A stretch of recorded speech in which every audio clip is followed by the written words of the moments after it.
we're going to play Austin tomorrow. Austin will catch. Yazzie will be ready to go off the bench, and he's been good for us all year. So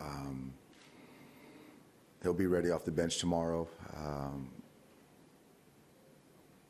He had a tough night, and obviously the fans voice their opinion, and you know, they're passionate. They want to win. They want the best out of all of us, especially, you know, in the postseason. So I know it's not personal, and I think it's just one of those things that they were just as frustrated as we all were. I think in moments of leverage, you know, in the box, I see him getting a little too anxious. And the block tonight with a shot third base, a backup slider that he just couldn't get around. But that was a tougher play than it seemed and it looked like. And then there was the pass ball that just hit his glove off the wood pitch. JP, third row mill. Dave, it seemed like Walker's fastball was moving really well early, and then he had a little bit more trouble with some solid contact the third time through the order. What did you see from him today? I thought he couldn't command his curveball. I thought there were opportunities to get ahead of hitters with the breaking ball, and he was trying, but just couldn't really strike it. I thought the fastball had really good life and command all night long. The punch-outs speak to that. And, you know, he did enough to a point to keep us in the ball game. And I thought it was a decent pitch to Arcia. You know, it was a grounder off the bat of Kratz that got down the line. And then I still thought the stuff was coming out well. And so Arcia put a good swing on it. And I didn't think he got enough of it to hit it out. But unfortunately for us, it did. Trent in the fourth row. Dave, for so much of us, we're watching how they use Hader when they use Hader. Are you kind of doing the same thing? Is he just that big of an X factor that you're always waiting to see when Hader comes in? Yeah. He's obviously a guy that you're very aware of when they're going to use him. Obviously, tonight they used him for one inning, but you know, he's tough. He's tough on right-handers, left-handers. You know, but with a 4-run lead, obviously they didn't need to go at him for 2 innings tonight to kind of probably save him for the next night or tomorrow or the next night. But yeah, we're aware of where he's at. First row.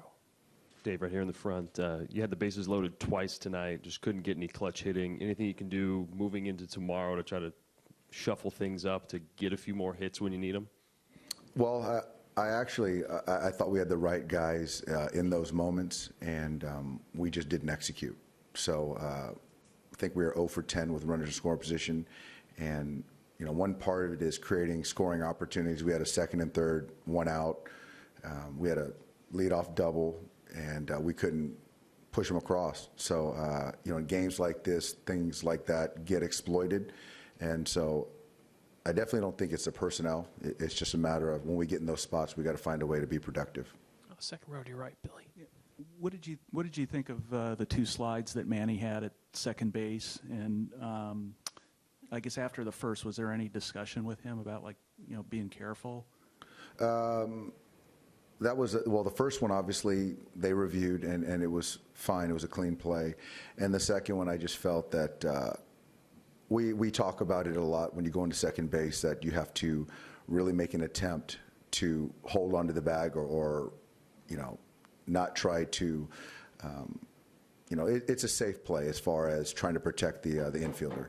And so Manny knows that. We talk about it all the time, and they looked at the review and they got it right, because you do have to make a very good effort to hold onto the bag, and apparently we didn't. But I didn't really look at it too much. And could you explain the decision not to hit for Buehler in the 5th inning?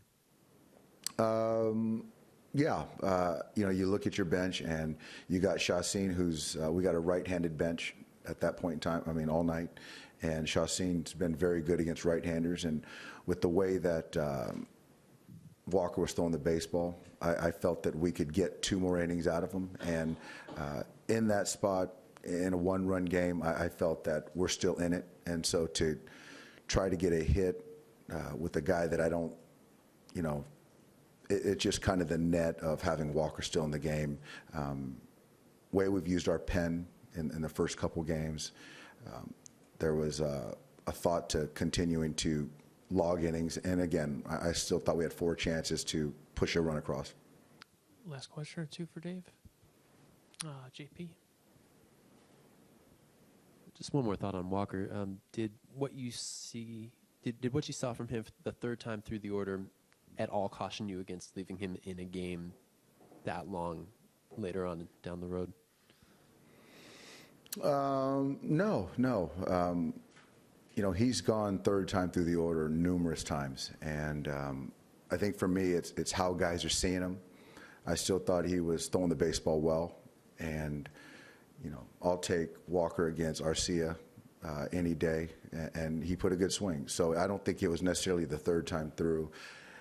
The crass ball was a ground ball, soft contact that found the outfield grass. So I just don't think you can blanket not having Walker or Clayton or any pitcher go out there afraid to go out there third time through because it's the third time through. I'll finish up with Trent. For all the talk of their bullpen, have you been surprised at how well their starters have thrown here? Miley and Chassin threw the ball well. So they've both those guys have had great years, and they keep the ball down. And for us, the plan is to get them up and try to put the ball in the air. And unfortunately, tonight and even against Miley the other night, we couldn't do that, and they kept us at bay.